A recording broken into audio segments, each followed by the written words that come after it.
بەڵێ عزیزانم سڵاوتان لێبێ من یادگار فایقم ئەمڕۆژ خۆمان ئامادە کردووە بۆ ئەوەی پاسی هەڵبژاردن دەست پێ بکات و دەست بە جوڵە بکات بۆ ئەمڕۆژ کۆمەڵێک میوانی ئەزیز و بەڕێز لێرە حەزوریانەیە بەخێر بێن سەر و سەر چاومان من هەمیشە ئەم قسەیەکەم دووبارە یەکەمەوە ئێوە لەگەڵ ئێوە میوان نین ئێوە لەگەڵ منە بەرنامەکە پێشکەش ئەکەن بۆیە زۆر گرنگە و پرسیارانەی ئەیکەین و پرسیارانە بێت کە بینەر چاوەڕێیە ئێمە لە میوانەکانمانی بکەین و بێگومان هەتا پرسیارەکان کورتتر بن هەمیشە ئەماڵێم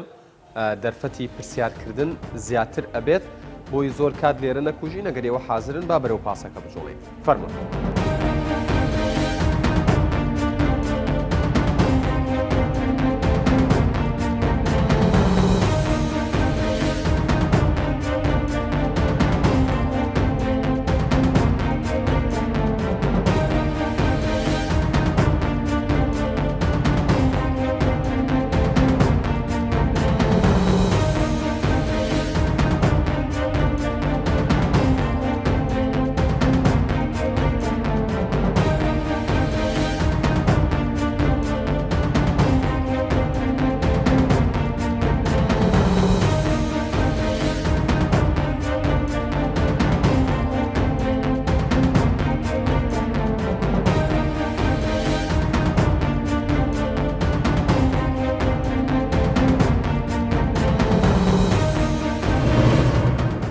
بەڵێ بینەرانی عزیز سڵاوتان لێبێ من یادگار فایقم خۆشحاڵم جارێکتر لە پاسی هەڵبژاردناتمەوە خزمەتتان ئەمڕۆ دوو میوانمان هەیە لە دەستە ڕاستم خاتوو لەنجە دزایی کاندیدی پارتی دیموکراتی کوردستان لە هەمان کاتدا ڕاوێژکار لە وەزارەتی شەهیدان و ئەنفالکراون زۆر بەخێر بێن واروەها بەڕێز کاک باپیر کامەلە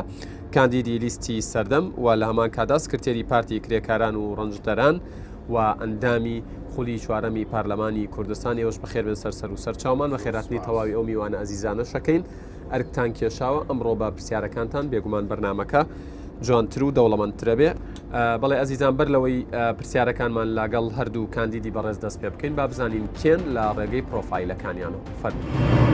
لەنجە ئیبراهیم عەبدوڕەحمان دزەی ساڵی 1965 لە هەولێر لەدایک بووە. ساڵی 1970 بە کالۆریۆسی لە کۆلیژی زانست بەشی بیرکاری زانکۆی سەلاحەدین وەرگرتووە. ساڵی 2011 بڕوانامەی ماستەری لە کارجێڕی کار لە زانکۆی لوبنانی فەڕەنسی بەدەستێناوە. ڕاوێژکارە لە وەزارەتی کاروباری شەهیدان و ئەنفالکراوان. ئەندامی بۆردی باڵایە لە کەیسی بەنێودەوڵەتیکردنی جینۆساید دژ بەگەلی کورد. 30 ساڵ خزمەتی هەیە لە ڕێکخراوە ناوخۆی و جیهانیەکاندا. زمانی ئینگلیزی و عەرەبی دەزانێت. باپیر کامەلا سلێمان ساڵی 1963 لە قەڵاتزێ لەدایک بووە. ساڵی 1970 چۆتە ناوکاری سیاسی. لە ساڵی 1984 بووە بە پێشمەرگە. ئەندامی خولی دووەمی پەرلەمانی کوردستان بووە.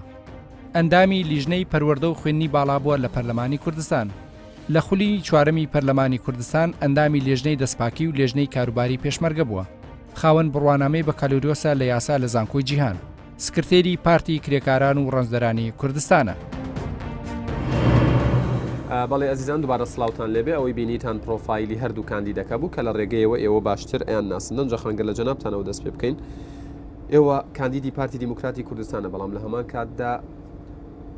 پۆستێکی گرنگتان هەیە لەناو وەزارەتی شەهیدان و کاروباری ئەنفالکراوان. بۆچی لەناو وەزارەتەکە نامێننەوە ئەتانەوێ بچنە پەرلەمان؟ سڵاو لە ئێوە و بینەرانی قەدرگران و هاوڵاتیانی قەدرگرانی هەرێمی کوردستان. ئەوەی ڕاستی بێ شانازیە بۆ من وەکو لەنجە دزەیی کە ئەو دەرفەتەم بۆ ڕێک کەوت 12 ساڵ لە خزمەت کەس و کاری سەربەرزی شەهیدان لەو وەزارەتە کار بکەم و بتوانم ئەگەر کەمیشبی خزمەت بەو چینەی بکەم کە گەورەترین قوربانی لە پێناو کوردستاندایە. بە ئەزمموی ئەو 12 ساڵەی کە لەو وەزارەتە بەدەستم هینا هەستی ئەوەم کرد کەوا دەتوانم لە پەرلەمان زیاتر خزمەت بە کەسوکاری سەربەرزی شەهیدان و زۆر بواری تر کە ئەزممونێکی باشم هەیە تێدا خزمەت بە هاوڵاتیانی کوردستان بکەم و لەبەر ئەوەی پەرلەمان منبەری تەشریعە منبەری یاسادانانە و یاسادانانیش بناغی پتەوکردنی هەموو وڵاتێک و هەموو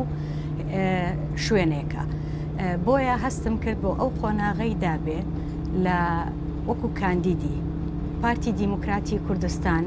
بتوانم لەو قۆناغا لە پەرلەمان خزمەت بە کەس و کاری ناکەن لەناو پەرلەمان ینی ببوورە لەناو وەزارەتی کاروباری شەیدان و ئەنفال کراوان بوونایە باشترەتان توانی خزمەتیان بکەن یان لەوێ نەتانتوانی وەکو پێویست خزمەتیان کەن. ئەمە لە وەزارەت ئەوەی لە تواناماندا هەبی لە زۆر بوار کردومانە. باش و بەرنامەی پارتیش ئەگەر تەمەشا بکەین خاڵی زۆر گرنگی لە بۆ کەسوکاری سەربەرزی شەهیدان و پێشمەرگە قارەمانەکان تێدایە. باش لە ئەوەی کەوا ئێمە لە وەزارەت لە خزمەت گوزاریەکان ئیشمان کردووە لە بەتایبەت لە پەروەردە و تەندروستی و هەروەها لە داڕشتنەوەی یاساکان. جگە لە داڕشتنەوەی یاساکان ئەمە ئیشمان لە ئەو پرسانە کردێک کە ڕەهەندی نیشتیمانی و نەتەوەیی هەیە وەکو پرسی جینۆسایدی دژبەگەلی کورد. زۆر سپاس دەکەم بێگومان دێمەوەلات کاک باپیر ینی جەنابتان پەرلەمانتار بوون لە خولی دووەم پەرلەمانتار بوون لە خولی چوارم ئێستش کاندیدن بۆ خولی پێنجەمی پەرلەمانی کوردستان و پارتێکی سیاسیشتانەیە بە ناوی پارتی کرێکاران و ڕەنجدەران لە کوردستان. پرسیارەکەی من بە دیاریکراوی پەیوەستە بەو ڕووداوە ناشرین و ناشایستە و نەخوازراوی لە ڕۆژانی ڕابردوو ڕوویداکە کرێکارێک لە ناو دوکانی نانەوایەکەی خۆی ئەهێنرێتە دەرەوە کەی خۆشی نییە لەوێ ڕەنگار شاگردێک بێت بەرکلکە دەماچە و نازانم ئیهانە ئەکرێت و سوکایەتی بە خۆی و بە کەرامەتی ئەکرێت و تەسویریش ئەکرێت. قسەکە ئەوەیە ئێوە لەو چەند ساڵی لەو 8 ساڵی لە پەرلەمان بوونکە 9 ساڵیشە و بۆ ئەم خولەش چیتان کردووە بۆ کرێکاران و ڕەنجدەران کە مافەکانیان یعنی بتوانن بەدەست بێن و پارێزراو بێت. سەرتاش سوپاس بۆ کەناڵی ئاسمانی 24 و سڵاو بۆ بینەرانی خۆشەویست. بێگومان ئێمە لە ڕابردوودا کاری زۆرمان کردو بۆ کرێکاران و بۆ ڕەنجدەرانی کوردستان کارەکان لە چوارچێوەی یاسا بە ڕێخستنی ژیانی خەڵک لە ڕووی یاسایی و لە ڕووی کۆمەڵایەتی و لە ڕووی ئابوووریەوە لە گۆڕ ئەو واقعی کە لە کوردستاندا هەیە. پشکی گەورەمان هەبووە لە داڕشتنی یاساکاندا لە پێشنیارکردنی پرۆژە یاسا لە پەسەندکردنی یاساکاندا لە گفتوگۆکردن لە سەریان. ئەو ڕووداوای جەنابەت باسی دەکەیەوە حاڵەتێکە نەبووتە زاهیرێکەوە ئەوە پەیوەندی بە ئەمنیەتی شارەوەی پەیوەندی بە ئەمنیەتی هاوڵاتیانەوە ئەوەندەی کە پەیوەندی بە ئەمنیەتی هاوڵاتیانەوە ئەوە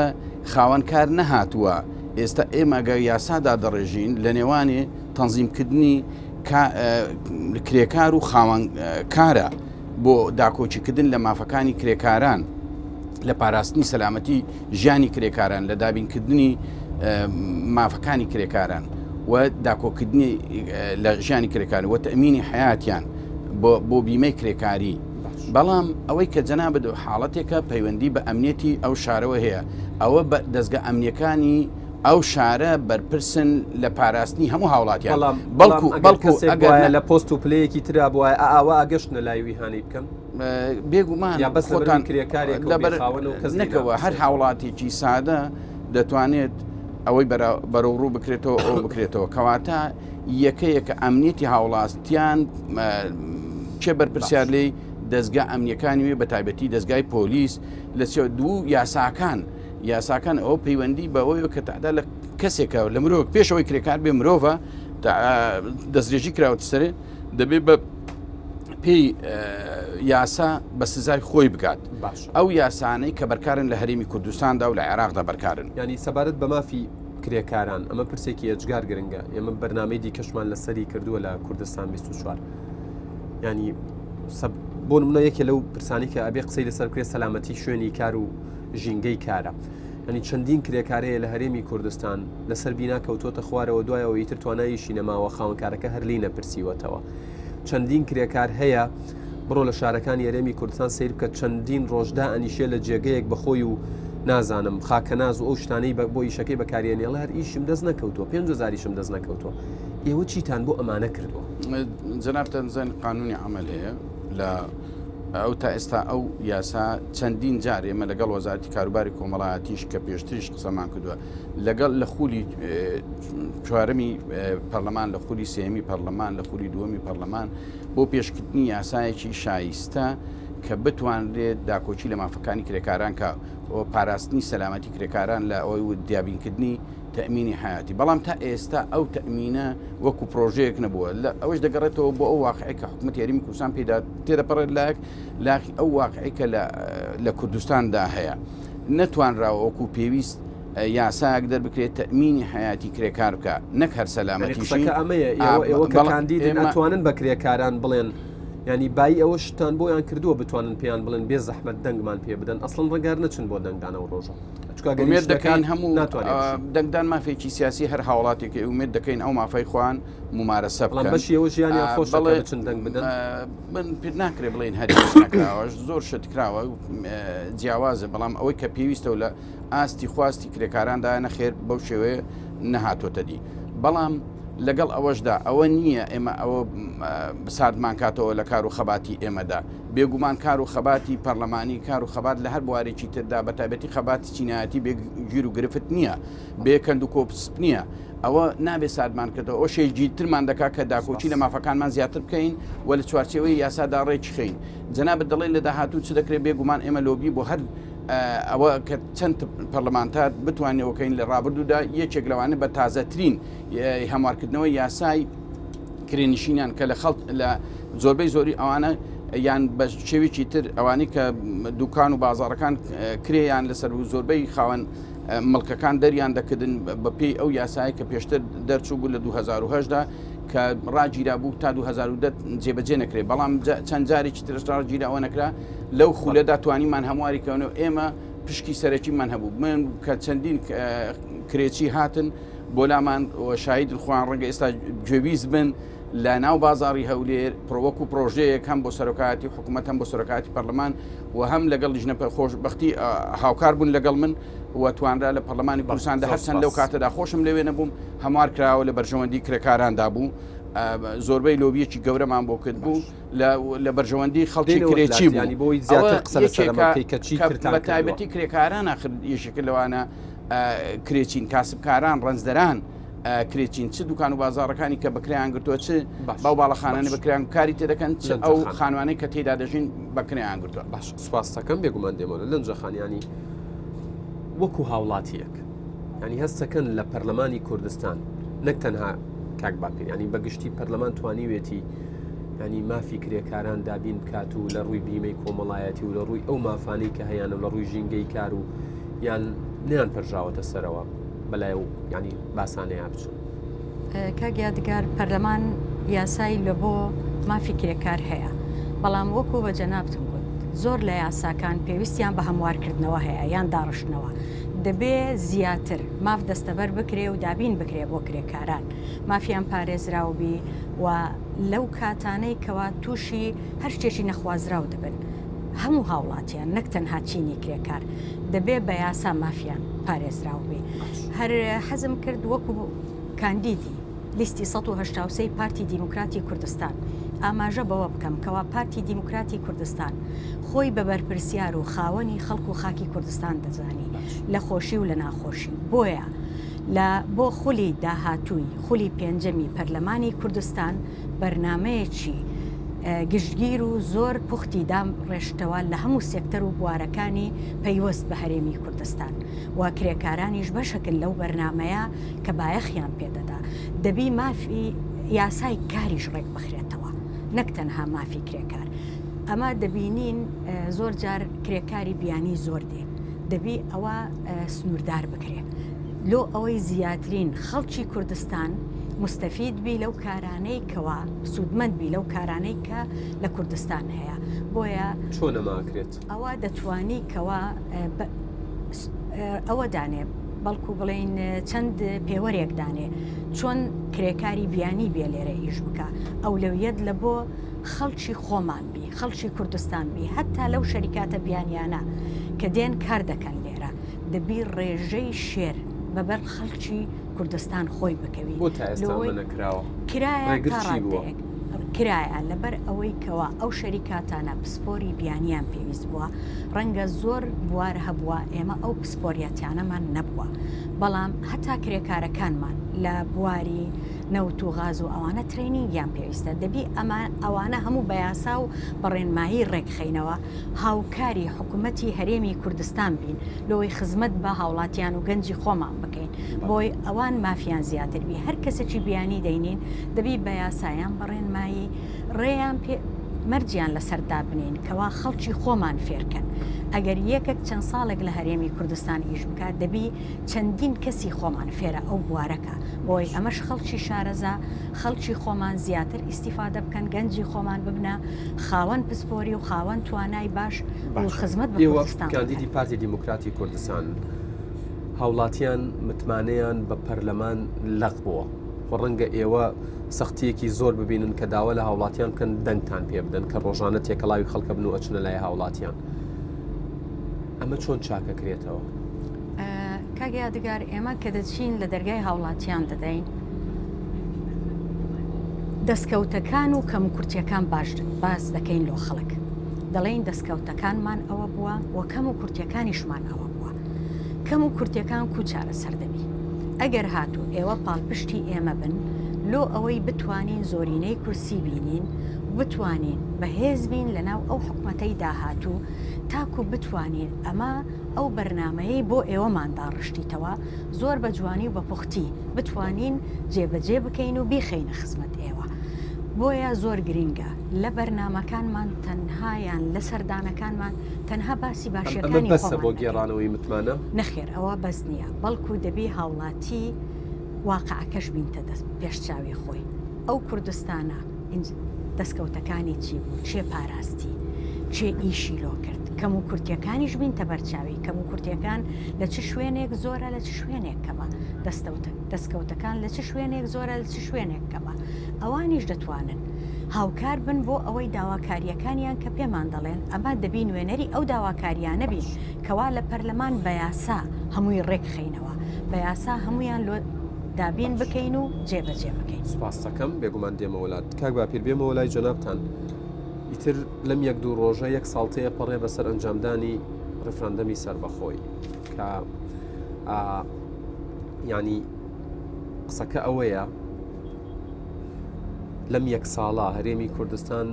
خرایە سوچێکەوە ئابلوقی خرایە سەر لە ڕووی سیاسی لە ڕووی دیپلۆماسی لە ڕووی ئابووری لە هەموو ڕووەکانەوە کە بکرێت ئاسمانی داخرا هەموو دەرگای ینی دراوسەکانیشی بەسەردا داخرا لەم یەک ساڵە ئێمە چیمان چنیەوە و چۆن ڕوانە ئەوەی کە ئەوترێت ئێستا حکوومەتی هەرێمی کوردستان هەستاوەتەوە سەر پێی خۆی و هەموو ئەبلوقەکانی تێپەڕاندوە پێتان وایە ئەمە کێ کردی چۆن کرا؟ یەکەم شێت مەسەلەی ڕیفراندۆم جەنابەت باسێ کرد ئەو مافێکی یاسایی و مافێکی سیاسی هاوڵاتیانی ئێمەیە و ئەنجامدانی ڕفراندۆم یەکێکە لە سەروەریەکانی ئەو قۆناغەی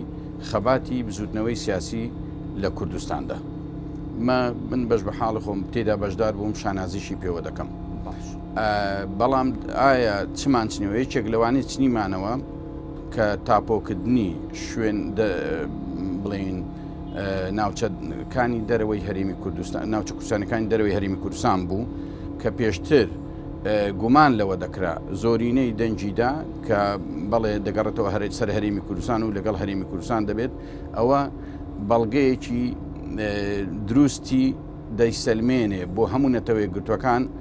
بۆ مەجلیسی ئەمنی دەولی بۆ ناوەندی نێودەوڵەتی بۆ پێکهاتەکانی عێراق بۆ وڵاتانی دەوروبەر کە ئەو ناوچەی کوردستانینە ئەوە لەلایەک ئەوە دەستکەوتێکی مێژوویە بەڕای من دەستکەوتێکی مێژوویە ئەوەی کە باز دەکرێت گەمارۆی ئابووری پێشتریش لەسەر هەرێمی کوردستان هەبووە خۆ 2014 بودجەی شایستەکانی هەرێمی کوردستان براون خۆ لە 2005 جۆرە شایستەکانی کە پەیوەستە بە هێزی پێشمەرگەی کوردستان هێزی پێشمەرگەی کوردستان بەشێک بۆ لە مەنزومەی دیفاعی عێراقی کە دەبێت خەرجیەکان و موچەکان و بەشیشی لە چەک و لە مەشق پێکردن بێ نەدراوە خۆ کۆمەڵێک مەسی اتحادی کە دەبوو دروستکرابە نەکراوە حەچی مادەی دەستوری پەیوەندی هەموو نامەتیانەی بەسەر هەرێمی کوردستانات سوچی ڕیفراندۆم بوو تۆ وەڵامت چییە؟ من دەڵێم نەخێوانیە ئەو بەرنمەیە هەر هەبوو لە 2012 شوویستیان هێرشکەنە سەرکەوت هەلوو مەرجەکان بۆ نەگونجابوو ناوەندە نێودەوڵەتەکە نەگونجابوو بەڵام لە دوای شەڕی داعش هەلێکیان دۆزیەوە کە ئەوان کردە بە بیان و ڕفراندۆمەوە هێرشیان کردە سەر ئەو ناوچە جێناکۆکان و ئەگە پێشان کرا بە هەولێریش و سلێمانیش و خۆ شوێنەکانی تریشان دەگرت بەڵام هەم هێزی پێشمەرگی کوردستان توانی بەرگریکە هەم ناوەندی نێودەوڵەتی و هاوکێشە سیاسەکە ڕێگەی پێ نەدرا کە بەو شێوەیە بێن سەرکێشی بکەن هەم خەڵکی کوردستانیش خۆڕاگر بوو بە پشتیوانی من پێم وایە هەڵستانەوە بەس حکوومەتی هەرێمی کوردستان نەبووە خەڵکی کوردستان خۆڕاگر بوو بە بەرامبەر بێموچەیی بەرامبەر بێ بژێوی خۆڕاگر بوو بە بەرامبەر ئەو هەموو پیلانانەی کە دەجێڕان لایەن وڵاتانی هەرێمیەوە بە چۆکی داهێنان بە ئیرادەی گەل بوو ئەوە بە ئیرادەی گەل بە پشتیوانی سەرکردایەتی سیاسی حکوومەت نەیەتوانی بەرگە بگرێت و بێگومان پشتیوانی هاوڵاتیان بۆ حکوومەت پشتیوانی هاوڵاتیان بۆ ڕیفراندۆم ئەوەی کرد کە هەم ڕیفراندۆم سەرکەوێ هەم ئاکامەکانی ڕیفراندۆم کە بەستیان بوو هەرێمێک شتێک نمێنی بەنێو هەرێمی کوردستانەوە لە گۆڕیاننا ئیرادەی گەل وای کرد لەنجەخان ینی کە باسی ڕیفراندۆمەکرێت ئەوترێت پارتی دیموکراتی کوردستان ڕیفراندۆمی ینی سەرکردایەتی ئەنجامدانی ڕیفراندۆمی کرد بە شێوەیەک لە شێوەکان ئەمە قسەی من نییە وەکو ڕاگەاندن کارێک وا لێکە درێتەوە وا باسەکرێت بۆچی پارتی تا ئەم ساتەش سوورە لەسەر ئەوەی کە ڕیفراندۆم نەک هەڵە نەبوو بەڵکو پەیوەست و پابندیشن بە ئەنجامەکەی بێگومان ئەگەر تەماشای خەباتی 100 ساڵەی کورد بکەین لۆ دۆزی سربەخۆی و مافەڕەوەکانی کورد دەبینین لە هەموو ئەو مێژووە یان وڵاتانی دەوروبەر یان زلهێزەکان بڕیاریان لەسەر کورد داوە بریاریان لەسەر چارەنووسی کورد داوە لە ڕیفراندۆم بەڕاستی یەکەم جارە کە دەبینین گەلی کورد بەخۆی بڕیار لە چارەنووسی خۆی دەدا ئەوە گەورەترین دەستکەوتە پارتی دیموکراتی کوردستان ئەو کاتیش سوور بوو لەسەر ئەنجامدانی ڕیفراندۆم چونکە دەیزانی تەنها بە ڕیفراندۆم گەلی کورد بەهێز دەبی تەنها بە ڕیفراندۆم و بڕیار لە چارەنووسی خۆی بەدەستی خۆی گەلی کورد مافەکانی دەستەبەر دەکات وەکو جەنابەت ئێستا لەگەر کاک باپیر فەرمووتان کە دەڵێن ڕیفراندۆم هۆکاری هەندێ نەهامەتی بوو کە پاش ئەوەی کە ڕوویدا باشە خۆ لە 2014 کە بودجەی هەرێمی کوردستان بڕا کە ئەگەر بینە سەر واقع ئەوە لە جینۆسایت کەمتر نەبوو خۆ ڕیفراندۆم ئەنجام نەدرابوو کە ڕۆژانە سیاسیەکان لە بەغدا دژایەتی کورد و مافەکانی کوردیان لە دەستور دەکرد بە تایبەتی مادەی 140یان پاکخست نەیان هێشت مادە دەستوریەکانی کە لە بەرژەوەندی گەلی کووردە جێبەجێ بێخۆ ئەو کاتە ڕیفراندۆم نەکرا بۆ ئەوترێت ئەوانەی کەوا دەڵێن لەگەڵ دۆزی ڕەوای گەلی کورد نین لەگەڵ پێشکەوتنی کوردستان نین بەداخەوە سوود و بەرژەوەندیان سوودی بەرژەوەندی تایبەتی خۆیان تەمەشا دەکەن نەک بەرژەوەندی گەلی کورد بەگشتی پارتی دیموکراتی کوردستان هەردەم خۆی بە خاوەنی ئەو میلەتە و ئەو خاکەزانیە لە خۆشی و لە ناخۆشی و هەمدەم شانی دایتە بەر تەنگەشەکان و ئاستەنگەکان بۆیەش ئێستا شانازی بە ڕیفراندۆم دەکا ڕیفراندۆم لەگەڵ خەڵکێکی زۆر بەیەکەوە ئەنجامدرا ڕاستە بەڕابەرایەتی جەنابی سەرۆک بارزانی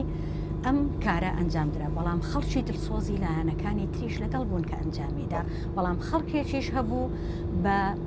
ئەوەی کەوا بەهاندانی نەیارانی کورد و بە بەرژەوەندی هاوڕێی نیوەڕیگەشمان هەبوو هاوڕێی هەتا ئەخیریشمان هەبووە بەڵام بەداخەوە خەڵکێک هەبوو کەوا لە دژی ڕیفراندۆم و دۆزی ڕەوای گەلی کوردکاری دەکرد من یەک ئاماژە حەز دەکەم بە کورتی ئاماژە بۆی بکەم ئایا ئەمە ئەگەر تەمەشاکەین من 12 ساڵە لە وەزارەتی کاروباری شەهیدانم سەدان هەزار قوربانیماندایە لە پێناو بوون بە خاوەنی خۆکمان و سەربەخۆیی نەماندایە یان لە پێناو ئەوەی کەوا هەندێک پلە و پایە و دەستکەوتی مادی لە عێراقی فدرال بێنین بۆیە دەبی هەمومان لە خولی داهاتووی پەرلەمان هەر کامە کاندیدێک سەرکەوت ئەرچی سەرشانیتی دیفاع لە نەتیجەی ڕیفراندۆم بکاو بە ئەنجامی بگەیەنی وە بەرگری لە مافی کەسوکاری شەهیدان و ئەنفالکراوانیش کاتەوە بابەتێکی ترە قسەی زیاتری لەسەرەکەین مایکەکە کێ پرسیاری هەیە بابێت ئازێر نەبێ مایکەکە سەرەتا بەخێراتنی هەردوو کۆمیوانە بێ ڕێزانە دەکەم پرسیارێکم لە جەنابی ناوم ئامینە هاوارە پیشەم مامۆستایە حەز دەکەم هەندێک پرسیار لە جەنابی کاک باپیر بکەم وەکو کاک باپیر لەسەر لیستی سەردەم و سکرتێری پارتی کرێکاران و ڕازدەرانی کوردستان هەندێک پرسیارم هەیە و حەز دەکەم بزانم لە ماوەی ڕابردوودا چی کردووە بۆ چینی کرێکاران و ڕازدەران چ خزمەتێکیان کردووە بە کرێکاران و ڕازدەران وەکو دەزانین لە ماوەی ڕابردوودا کرێکاران و ڕازدەران هەر چەوسانەوە حەز دەکەین بزانین چیان کرد. پرسیاری دیکەتە بوو؟ زۆر سپاس فەرمووت. زۆر سپاس زریان ڕەسوول دەرچووی پەیمانگا پرسیارێکم بۆ بەڕێز کاک باپیر دیارە بەڕێزیان لە خولی چوارەندامی پەرلەمانی کوردستان بوون مەسەلەی هەموار یاسای خانەنشینی ناڕەزایەتی و کاردانەوەیەکی زۆری بەدوای خۆی داهێنا ئایا جەنابیان دەنجیان بەو یاسایەدا یاخودچیان هەبوو لەسەر ئەوەی لە کاتێکدا خەڵکی هەرێمی کوردستان لەو پەڕی بژێوی خراپیدا بوون پرسیارێکی ترمەگەر بکرێت کاک جەنابیان وەکو زانیمان پێشتر حکوومەت هەرێمی کوردستان بۆ سەرچاوی داهاتەنیا پشتی بە داهاتی نەوت دەبەست ئایا جەنابیانەکە گەیشتە پەرلەمانی کوردستان کار و پرۆژەیان چییە پرۆژەی چییە بۆ سەرچاوی داهاتی تر بۆ ئەوەی جارێکی تر دڵنیای بدرێتە خەڵکی کوردستان کە تووشی ئەم زۆرە قەیرانە نەبنەوە. زۆر سپاس فەرموون. سڵاتان لێبێت مستەفا پرسیارێکم بۆ کاک باپیر هەیە لە عەفدەی 2017 نامەی دەست لە کارکێشانەوەی بۆ پەرلەمانی کوردستان نات لە پەرلەمانی کوردستان ڕەت کراوە باش ئەو کاتێک کە نامەی دەست لە کارکێشانەوەی بۆ پەرلەمان نات بۆ ئێستا خۆی کاندید کردوێتەوە. پرسیارێکی تریشم هەیە لە دوو خولی پەرلەمان لە دوو خولی ڕۆیشتی پەرلەمان ئەندامی ئەو خولە بوو نەیانتوانی شوێن دەستەی خۆیان دیاری بکەن دەتوانن لە 4 ساڵی داهاتوودا جێگای خۆیان بکەنەوە لە پەرلەمان. پرسیارێکم بۆ لەنجەخانەیە فەرموو دەتوانن چی بکەن بۆ ئەوەی ڕێژەی کرێچیەکان کەم بکەنەوە لە هەرێمی کوردستان کە ڕێژەیە زۆری کرێچیمان هەیە چ بەرنامەیەکتان هەیە وەکو پارتی دیموکراتی کوردستان وەکو خۆت کە کاندیدی پارتی دیموکراتی کوردستانی. زۆر سپاس باو خاتونش پرسیار بکات. مایکە کازێر نەبێ نزیک بکەیتەوە. جوان حامد فەرمانبەرم لە بەڕێوەبەراتی گشتی تۆمارکردنی کۆمپانیەکان. پرسیارم بۆ لەنجەخان دەمێ بزانم ئایا پارتی دیموکراتی کوردستان لەو 4 ساڵەی داهاتوودا بەرنامە و پلانی جیاوازی هەیە یان لە سەر هەمان ڕێبازی پێشتر دەڕوە بەسی ترین شت بۆ پرسیارەکەشم ئەوەیە لە تو ئایا تو بەس لە بۆ ئیش لە بۆ ئەمفال کراوەکان شەیدان دەکەی یان لە بۆ گشت هاوڵاتیان وەکویەکان و لە داهاتوودا ئایا بەسی ترین شت نەوتە 2 ساڵە تقریبان 3 ساڵە نەوت دابش نەکرێت کە لە وڵاتی منەوت دەستی لە بۆ دەرێ. من ناو مەحموودە زۆر سپاس کاگەدار بۆ ڕێخستنیم دەرفەتە سەرتا پرسیارم لە لەنجەخان هەیە وەگەوەی ئاگادار بم جەنابتان سەرپەرشتیاری لە وەزارەتی کاربەر شەهیدان سەرپەرشتیاری نەنی سەرپەرشتیاری بەشێکی ئەوەتان کرۆ کە منداڵانی شەهیدان بتوانن لە قوتابخانە باش لە بەرزەکان و زانکۆیەکان بڕێژەیەکی زۆر وەریانگرن و یارمەتیتان داون جەنابتان ئەگەر بنە پەرلەمانتار چی بەرنامەیەکتان هەیە بۆ ئەو کەسانە و ئەوانی بە تایبەتی بەرەبەرە لە تەخەڕوزدان و چ بەرنامەیەکتان هەیە و بۆ ئەوەی چ کار پیشەیەکتان هەیە بۆیان پرسیارێکیشم بۆ کاک باپیر هەیە کاک باپیر جەنابتان وەکو ئەوەی زۆربەی گەلی کوردستان دەیزانیم لیست و حیزبەکەتان تا ئێستا لە خولەکانی ڕابردووی پەرلەمانی کوردستان ڕێژەیەکی زۆری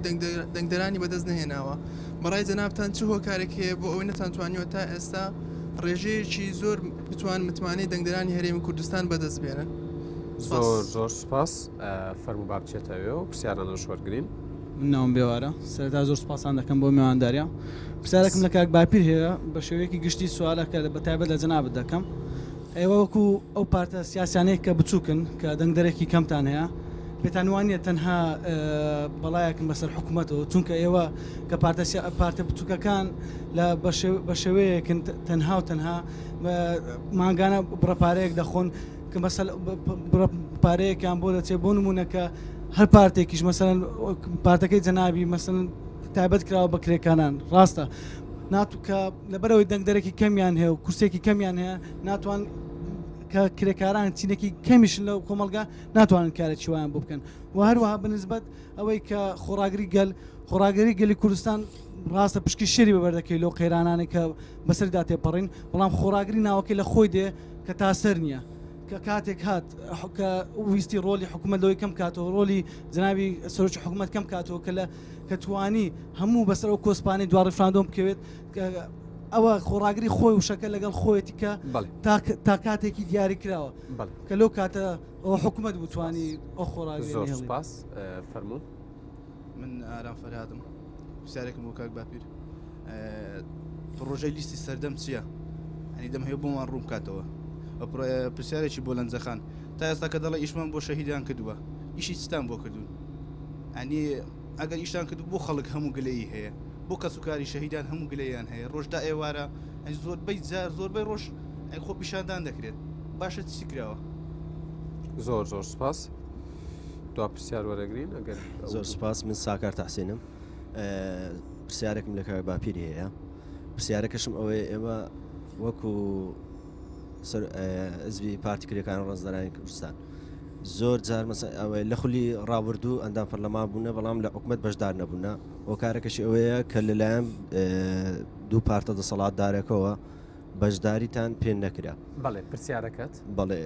کە بەشداری پێ نەکرا هۆکارەکەی ئەوەیە چێ لە خولی داهاتوە ئینشاڵڵا دەبنە ئەندام پەرلەمان پرۆژەتان چی دەبێت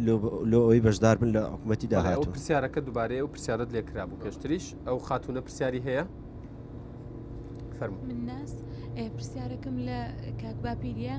جەنابەت کاگیاک دیار باسی ئەو حاڵەتت کرد کە لەو چەند ڕۆژەی ڕوویدا لە بەرامبەر ئەو کرێکارەی کرا بەڵام کاک باپیر دەڵێ ئەمە حاڵەتێک بوو بەڵام لە هەمان کاتدا ئەمە چەند ساڵە دەبینین کرێکاران لە ژێر دەستی خاوەنکارەکان دەچەوسێنەوە و ئیهانە دەکرێن و دەستدرێژی دەکرێنە سەر و بەڵام ئەمە حاڵەت نییە ئەمە دیاردێ ئەگەر کاک باپیر بزانیتن و ئەگەر لە ناو خەڵک بووبی دەزانی دیاردەیە نەک حاڵەتە لە کاتێکدا. پرسیارێکشم لەنجەخان جەنابەت لە وەزارەتی شەهیدان و ئەنفالکراوان هەمومان باش دەزانین کە منداڵە شەهید و ئەنفالکراوەکان دەتوانن بەکرێی خوێندن لە وەزارەتەکەیان لۆ دابین بکرێتن لەلایەن وانەوە بەڵام لە حالەتێکدا ئەگەر واستەتەبی دوو منداڵت دەکرێت دوو منداڵی شەهیدەکی بچنە مەکتەبەچی بەڵام ئەگەر بکرابایە هەر ماڵە شەهیدە و یەک منداڵی لەگەر باە باشتر دەبوو ئەگەر. بەڵێ پرسیارەکە گەیشت. زۆر سپاسانەکەم با لە ئاخیر پرسیارەوە دەست پێ بکەین لەنجەخان لە کۆتا پرسیارەوە دەست پێەکەین ئەگەر بکرێت پرسیارەکانی شت ینی وەڵامەکان تا کورت و پوخت بن باشترە بێت. سەبارەت بە منداڵی شەهید و قوتابخانە هەر ئەو خاتونە لۆی بزانی ئەگەر هاتوو کچ و کوڕی شەهید بیانەوێت لە هەر قوتابخانەیەکی ئەهلی بخینن دە منداڵیشی هەبی ئەو شەهیدە هیچ بربەستێک نییە کەوا هەر بڵێ سەبارەت بەوەی کەوا چلۆ منداڵانی شەهید دەکەین ئێمە ئەو قۆناغا دەستمان بۆ کردوون بۆ گلەیانەیە هەرچیان لۆ بکەین کەمە ئەو قوربانیەی ئەوان داوایانە زۆرە هێشتان خزمەتگوزاری مایە پێشکەشیانکەین لە نیشتەجێ لە پێشکەشکردنی زەوی لە خانوبەرە هەتا لە کەرتی تەندروستی ئەوەی ڕاستی بی تا 2014 بار و دۆخە داراییەکە باش بوو تانیمان ئەو پلانانەی کە داماندەنا جێبەجێ بکەین بەڵام پاشەوەی کە کوردستان تووشی قەیران بوو ئەوانە هەموو تەسیری خۆی هەبوو کەوا پاشکەویتن خزمەتگوزاریەکان ئەو خاتونە پرسی کەوا ئەگەر کوێ پەرلەمان تەنها نوێنەری شەهیدان دەبی بێگومان نەخێر شەهیدان جێی شانازی هەمومانن من گلەییم لە ڕاگەیاندن کارەکان هەیە لەبەر ئەوەی من 12 ساڵە لە وەزارەتی کاروباری شەهیدان و ئەنفالکراوانم هەموو پرسیارەکانیان تەنها لە بواری شەهیدانە بەڵام بێگومان بنکەوە من نوێنەری هاوڵاتیانی کوردستان و نوێنەری داواکاریەکانی خەڵک دەبم بەڵام ئێوە وەزارەتەکەتان تایبەتە بە کاروباری شەهیدان و ئەنفالکراوان ینی بەپێ اختصاسە بێ و پرسیارانەتان لێ بکرێت بەڵام من هەوکو لە جەنابتم گوت من لە ڕێکخراوە نێودەوڵەتیەکان لە فاو لە بواری پرۆژەکان و پلاندانان لە کەرتی کشت و کاڵ کارمان کردووە دەتوانین دەستێکی باڵامان هەبی کەوا کشت و کاڵ و بەرەوبوومی خۆماڵی ببوژێنینەوە لۆی هەلی کار لۆ گەنجەکان زیاتر دابین بکەین هەروەها دەتوانین بەرنامەی هەلی کار دیسانەوە پێدا بچینەوە خەڵک فێرە کارکەین نەوەک خەڵک تەنها چاوی لەوەبی لە حکوومەت ئیش بکە یەک لەو شتانەی کەوا گرینگە دەبی لە پەرلەمانی داهاتوو پێیدا بینەوە یاسای خانە نشینیە خەڵک لۆ هەموو ڕوو لە حکوومەت دەکات لەبەر ئەوەی هەندێک ئیمتیازات هەیە سبەینی ئەو کەسانە گەورە دەبن موچەیەکی خانەنشینیان هەیە کە ئیسیفادەی لێ بکەن دەبێت ئەمە بە یاسا ئەوانەی لە کەرتی تایبەت ئەوانەی لە هەر شوێنێک ئیش دەکەن بە یاسا لۆیان ڕێک خینەوە کەوا خانەنشینی و ئەو شتانەی ئەو ئیمتیازاتانەی لە ناو حکوومەت هەیە لۆوانیش دابین بیرۆی خەڵک ڕوو لە هەموو شوێنەکانی دیکە بەڵێ بۆ ئەوەی کەوا دەرێن پرسی نەوت و پرسی نەوت تانیتمان تا ڕادەیەکی باش هەرێمی کوردستان لەگەر ئەوەی کە ئاست تەنجێکی زۆری لۆ دروستکرا دژایەتێکی زۆری بەرامبەر کرا سەرکەوتوبی بەڵام ئێمە نابی لە قۆناغی داهاتوو تەنها بەرمیلێک نەوتی کرد بە نەوت ببەستی بەڕاستی دەبی شەفاف زۆر شەفافتر بیلەوەی ئێستا داهاتی نەوت و هەروەها ئەمە دوو سەرچاوە چەند سەرچاوی دی گرنگمان هەیە ئەویش گەشت و گوزار و کشت و کاڵە دەبی بە یاسا هەمووی دابڕێژێتەوە وە بەرهێنانە ئەوانە هەموو دەبی پەرەی پێ بدەین و بیخەینە خزمەت دیکەما بوو ئەو برادرە بەڕێزا کە گوتی شەهیدان چیان بۆ کراوە منیش دەڵێم هەرچیان لۆ بکەین هیچیان لۆ نەکرایە ئەمە بەپێی یاسای ژمارە نۆی ماف و ئیمتیازاتی کەسوکاری سەربەرزی شەهیدان منحەی مانگانەیان هەیە نەگموچە بێجگە لەوەی کەوا سلفەی زەواجیان هەیە سلفەی عقاریان هەیە هەروەها کرێی خوێندنیان هەیە تەندروستی تا ئێستا زۆر باش بوو بەڵام لەگەر ئەو ئەزمەیە ئەوەش بەڵام دیسانەوە دەبیتن ئەمە ئەوانە هەمووی زیادکەین پێداویستیەکانی کەسوکاری شەهیدان زیاتر بەدەنجیانەوە بچین ئەو منداڵانەیان کە لە خوێندن تەواو دەبن هەلی کاریان بۆ بڕخسێنی بەپێی ئەو توانە و ئەو پسپۆریانەی کە وەری دەگرن لەو شوێنانەی کە هەیە فێریانکەین کە ببنە سەرچاوە بۆ بژێوی ژیانی خانەوادەکانیان لەگەڵ جەنابتم ئێمە هەرچی بکەین بۆ خانەوادەی سەربەرزی شەهیدان هەرکەمە سوپاس دەکەم کاک باپیر کۆمەڵێک پرسیار لە جەنابەت کرا منەوڵە دەم یەک بە یەک بەسبیرت بخەمەوە سەبارەت بە ئەوەی ئەڵێت ئامینەخان پرسیاریەوەی کردڵە چیتان بۆ کرێکاران کردەوە بێگومان ئێمە لە ڕابردوودا وەکو ئاماژەم پێکرد بۆ خەڵکی ڕەنجدەر و خەڵکی چینەکانی خوارێ ئەمە زۆر شتمان کردووە هەم وەکو شخصی کە توانی بامان کرد بێنە هەم وەکو لە چوارچەوەی یاسادا کردمان یەکێک لەوانەیە کە باسمان کرد مەسەر هەموارکردنەوەی یاسای بەکرێدانی یاسا بەکرێدان بوو کە لە بەرژەوەندی خەڵکی هەژار و کرێکار و جوتیار و ئاف و کاسبکار بوو ئەوە یەک دوو لە ڕابردوودا ئەوەی کە پێمان کراوە لە هاوکاریکردنی زۆربەی زۆری ئەوانەی کە من لەو چەند ساڵی لەو بەس پارساڵ کە توانین 2000 کەس باروبووکەین بە خواردەمەنی ئازوقە خۆشیان دەزانین و بە دیکۆمنتی شێ دابەشمان کردو بەسم لەوەی کە بۆ خەڵکی هەژار وەکو شخصی بەڵام ئەوەی کە لە چوارچەوەی قانوندا بێت هەموو ئەو یاسانەی کە لە بەرژەوەندی خەڵکدا بوون کردومانە یەکی تر پرسیارێکی تری کە بڵێ پرسیارەکانت بە تەسەسوود پێ بڵم بابەتێ بین هەموویانەکەت بەڵام ئەوەی سەبارەت بەوەی کە پرسیارێکی ئەویان لێکردی ئەڵێ تۆ پار ساڵەگەر غەڵت نەبم وەکووەوتی دەست لە کارکێشانەوە پێشکەش کردووە پەرلەمانتاران لە دەنگدانە ڕەتیان کردەوە پێ زانیاریەکانی بۆ من سەروەریە کە پەرلەمانتارانیە بەبێەوەی ئاگام لێ بێ لیستە جیاوازەکان ڕەتیان کردەوە ئەوە ڕەتیان کردەوە ڕەتیان کردەوە دەبێت لەوان پرسیارکە پاساوێکی ڕەتکردنەوەی ئەوەیە کە وتویانە پەرلەمان یەک دوو مانگی ماوە پێویست ناکات پەرلەمانتاری خەڵکی تر بێت بەڵام خۆڕوون نەبوو یەک دوو مانگی ما بێت ئەو کاتەوە ساڵێکی بەسەردا چووە من بۆیە ئیستقالەمدا لەبەرەوەی کە ئیلتیزاممان هەبوو لەگەڵ حیزبی زەحمەت کێشان کە ئێمە 2 ساڵ لە پەرلەمان بینەوان 2 ساڵ لە پەرلەمان بن من ئیلتیزامەکەی خۆم جێبەجێ کرد بارگرانی نییە بوو حکوومەتیانی لە یەک پەرلەمانتار بارگرانی بەس بۆ ئەوە باز دەکرێت بارگرانی پارتی و یەکێتی و هەموو برادرانی تر دەجاریان ئیستقالەدا و دەجاریکان گۆڕیوە و دەجاریکان گۆڕیوە ئەوە ئەوان خراپ بوو من دەبێت نەخێر ئێمە وەکمان ئەوەمان نەدەکرد ئێمە ئیلتیزام بوو ئیتفاق بوو اتفاقی خۆمان جێ اتفاقی سیاسی بوو بەس برادێک باسی ئەوەی کرد کە بوجە ئەو حیزب بچووکانە بوونە بوجەیەکەم بۆچی خۆت من خۆم کاندید کردەوە بۆ ئەوەی پەرە پێدانی ئەو خەباتە بکەم کە لە پەرلەمانی کوردستاندا یەکێک لەو شتانەی کە خزمەتی هەموو لایەکمان کرد ئێمە بووینە تەوازون و پارسەنگ لەسەر قانونی سەرۆکاتی هەرێم کە چێبەرچێ بوو توانیمان ئەو پارسەنگە بگۆڕین نەخێر ئەوەی کەوتێگەشتوانیە بە یەک پەرلەمانتار دەگۆڕا گۆڕیمان توانیمان ئەو هەوسەنگە ڕاگرین دەنا لە ناو پەرلەماندا شەڕ دروست دەبوو کە شەڕ دروست دەبوو کە ئەو شەڕە دروست بە لە بەرژەوەندی چێ دەبوو 4 ساڵ شەڕی ناوخۆ ئەو هەموو شەهید و بریندار و ئەو هەمووی لێکەوتۆتەوە چه قازانجی کردووە ئێمە بووینە مای تەبایی سیاسی تەبایی سیاسی دەبێتە مای تەبایی کۆمەڵاتی تەبایی کۆمەڵاتی ئەوە دەبێت عەدالەتی کۆمەڵات تێدا دێتە دی یەکرزی تێدا دێ یەک پرسیاری تری کرد کە بودجێ حیزبەکان کاکە لە یەکی 2014 هیچ حیزبێک ئێمە بۆ خۆمان وەرمان نەگرتووە ئێمە 7 میلیۆنمان بودجە بووە بەشی کرێبارەگاکانیمان نەکردووە بەڵام حیزبەکەی ئەویش و یەکێتی نیشتیمانیش بە لۆری دۆلاریان وەرگرتووە و بزوتنەوەی گۆڕانی یەکگرتووی ئیسلامی بەدایان 100 میلیۆن دیناریان وەرگرتووە بودجەکە هەبووە باشە بۆ باسی ئەو بودجێ ناکرێت بە هەدەری دەدرێت بۆ باسی ئەوە دەکرێت بە 7 میلیۆن دەکرێت ڕێکخراوێکی کۆمەلگای مەدەنی زیاتری وەرگرتووە لە ئێمە ئەوە هیچ بارگرانی نەبوون دووش ئێمە ئەو 4 ساڵە هیچ شتێکمان وەرنگرت خۆمان بەڕێوە بردووە من لام سەیرە ئەوە ببێتە بارگرانی بەڵام دەیان گەندەڵی کراوە لە کۆمپانیاکانی زەبەلاحەکان کە بازار بە ناوی بازاری ئازادەوە بازاریان قۆڕک کردووە ناویان لە ناوە بازاری ئازاد قۆڕکاری و لەسەر جیرفانی هاوڵاتیان جیرفانەکان گەورەتر بوون جیرفانی دەربارەی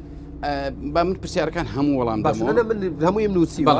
پرۆژە یاسای چاکسازەکەەوە باسێکی زۆری ئەوێ لە چایخانەکە مناقشەیەکین بەڵام لێرەش پرۆژە یاساکە ئەڵێ بۆچی ئەوەی ئێمە دیارە بۆچی ئێمە پەرلەمانتارێکمان خانشین بە یەکێ بێتە جێگەی خۆپارتی و یەکێتی سەدانی وایان کردووە ئەڵێت بە نازانم بە 100 میلیۆنیان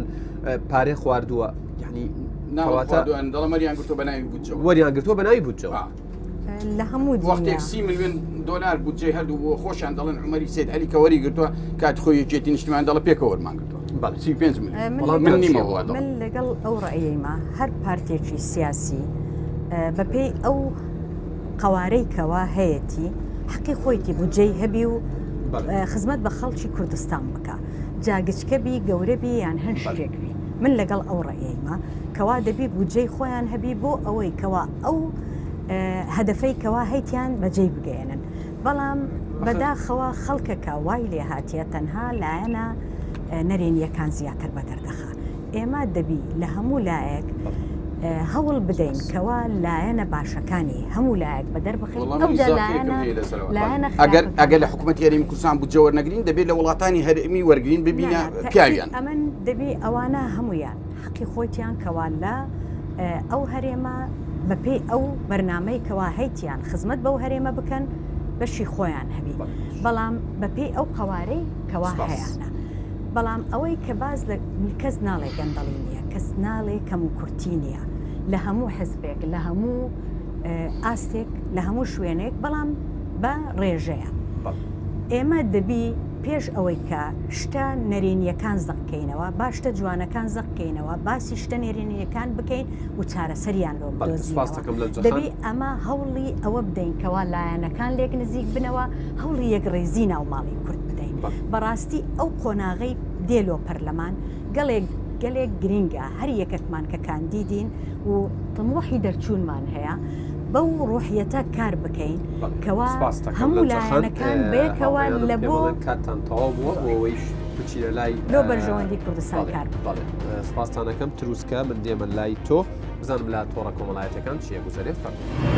یادگار سلااو لە تۆ و میوانەکانت ماندوو نەبن لە درێژەی ئەو باسە گەرمەی ئێوەشدا وەگاماژت پێکرد منیش گەرمترین بابەتەکانم لە تۆڕە کۆمەڵایەتەکان ئامادە کردو پێشکەشتانی دەکەم وەکەمیشە لە فەیسبوکەوە دەست پێ دەکەین وتاری ڕۆژی ڕابردووی سەرۆک بارزانی لە سلێمانی لە چارچێوەی بانگەشەی هەڵبژاردننی پەرلەمان کاردانەوەی زۆری لە تۆڕە کۆمەڵایەتەکان لێکەوتۆتەوە سەرۆک بارزانی لەوێ ڕایگەیاند کە دوای هەڵبژاردنەکان دۆخەکە دەگۆڕێت و لە معاناتی خەڵکی سلێمانیش باش تێدەگەن هەژماری فەیسبوکی کوردستان 24 دەقی قسەکانی سەرۆک بارزانی داناوە قسە و باسی زۆری لەسەر کراوە بەکاربەرێک بناوی دواڕۆژ دەڵێ بابە گەورە بەخێربەی بۆ شارەکەی شێخ مەحموودی حەفید بەکاربەرێک بناوی محەممەد هەولێری دەڵێ مەسعود بارزانی یەکەم کووردە ڕەوشتی شارستانی گەڕاندەوە بۆ سیاسەتی خستۆتە ئاستی خۆی هاوشێوەی یۆنانیەکانی کۆن ئەوەش وەکو پشگیری لۆ قسەی سەرۆک بارزانی کە لە سلێمانی وتی دەبێت دەوڵەتی یاسا هەبێ و نابێ کەس بە میزات کار بکات هاوکات بەکاربەرێکی دیکەش بە ناوی گورجی دەڵێ پێشتر هەر جنێوم بە پارتی ئەیە بەڵام وڵا کاکەوەرن نەجاتمان بن لەم بێ خزمەتیە هیوادارم پارتی سلێمانی وەکو هەولێر لێ بکات. ئیتر ئەو بابەتە لە لاپەڕی فیسبوکی کوردستان 24دا هەم زۆرترین بینەری هەبووە هەمیش زۆرترین کۆمنتی بۆ هاتووە ئەمە جگەلەوەی لە هەموو تۆڕە کۆمەڵایەتەکاندا سەرنجی زۆری خراوەتە سەر. جگە لە فیسبوک بۆ تویتر خەریکە لە کۆتایی بانگەشەکانی دی نزیک دەبینەوە یادگار بم شێوەیە کۆمنت و ڕاو سەرنجەکان لەسەر هەڵبژاردنەکان ڕۆژ بە ڕۆژ گەرمتر دەبن. ئیتر قسە و باسی جددی زۆر و زۆر کەسیش لێکدانەوە بۆ دۆخەکە و قەوارەکانیش دەکەن. بەکاربەرێک بە ناوی کامەران لە تویتێکدا دەڵێ بە 3 هۆکار پارتی دیموکراتی کوردستان براوە یەکەم دەبێ و دەنگێکی زۆریش بەدەستدێنێ. بەڕای کامەران دەنگدەری پارتی بە دڵنیاییەوە دەنگ بۆ حەزبە دەدەنەوە. هۆکاری دووەم دەڵێ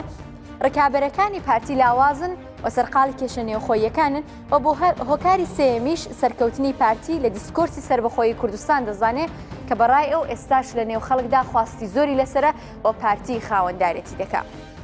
جگە لەم تویتێکی دیکەم هەڵبژاردووە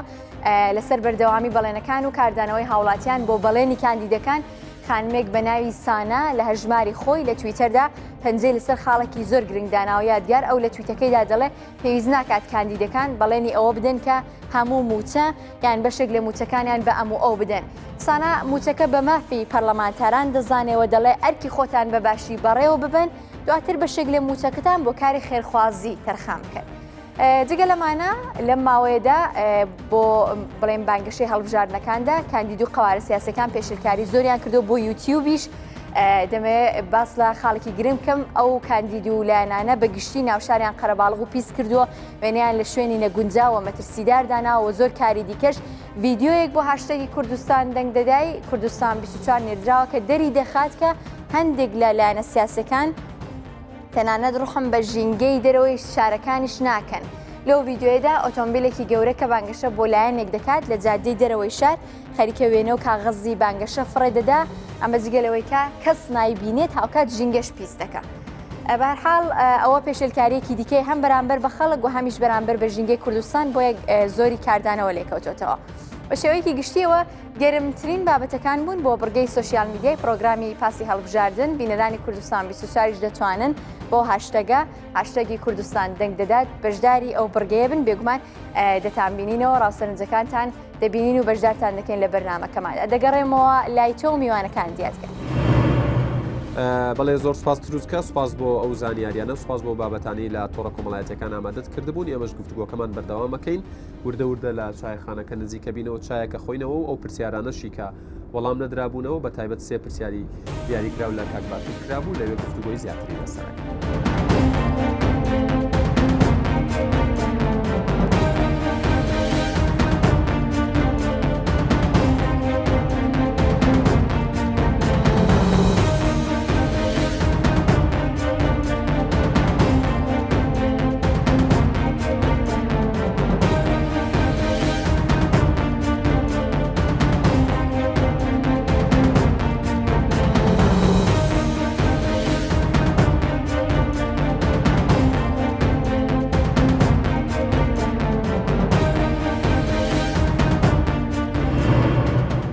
بەڵێ عزیزان دووبارە سڵاوتان لێبێت هاتووین لەگەڵ ئەم دوو کاندیدا بەڕێزە و ئەو میوانانە چایەک بخۆینەوە گفتوگۆکەمان بەردەوامەکەین. کاک باپیر با لە جەنابتانەوە دەست پێ بکەم یەکێک لەو پرسیارانی لەناو پاسەکە لە ئێوە کرا سەبارەت بە پرۆژە یاسای چاکسازی بوو چاکسازی لە موچە و امتیازاتی خانەنشینان و پلە باڵاکان ینی ئەمە هاوڵاتیان زۆر دڵیان پێی خۆش بوو بەڵام لە نەتیجەیە دوایەوەی پەسەندیشکرا دیسانەوە گەڕنراوە ناو پەرلەمان ئێوەکو خۆتان لەگەڵی بوون دژی بوون پێتان باش بوو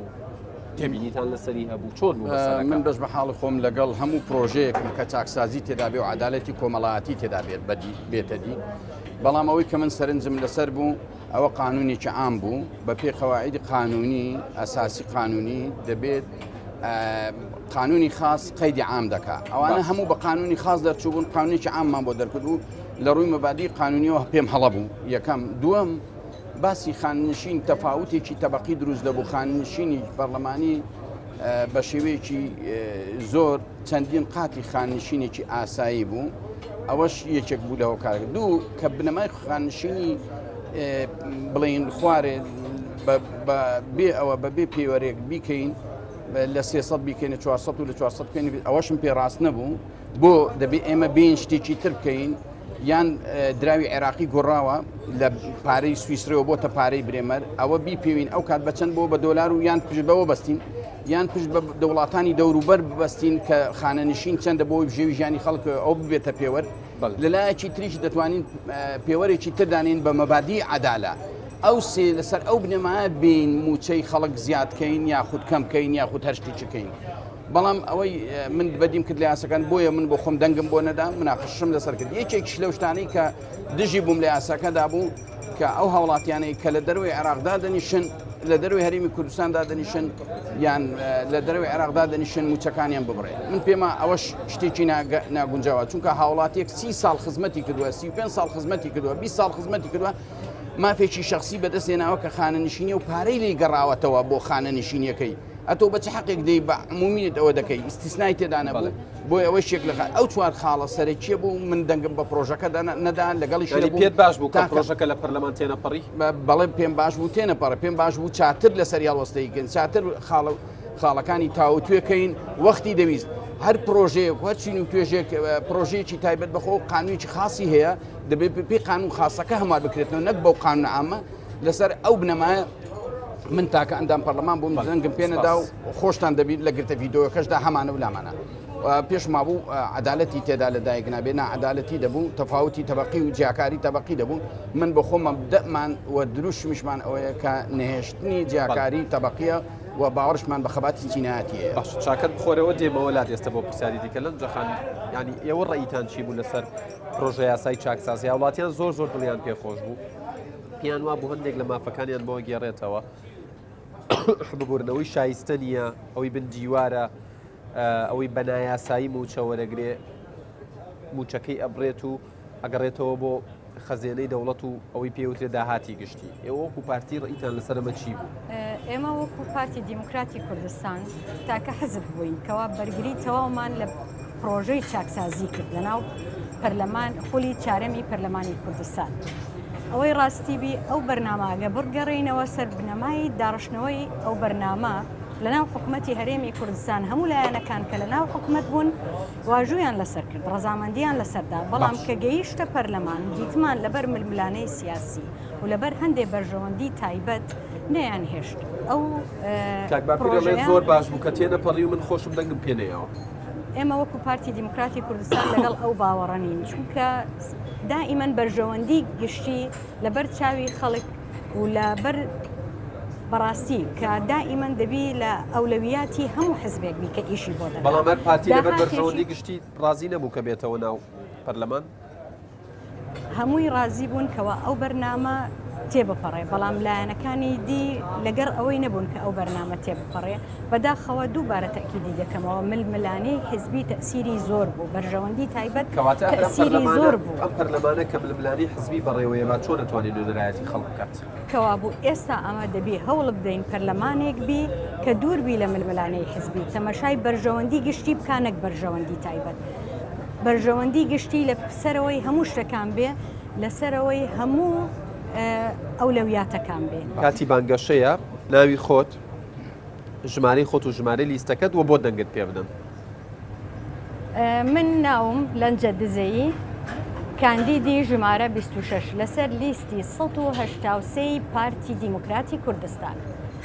داواکارم دەنگ بە لیستەکەمان و بە ئێمە وەکو کاندیدی پارتی دیموکراتی کوردستان بدەن بۆ ئەوەی بەرنامەی پارتی کە بۆ خولی پێنجەمی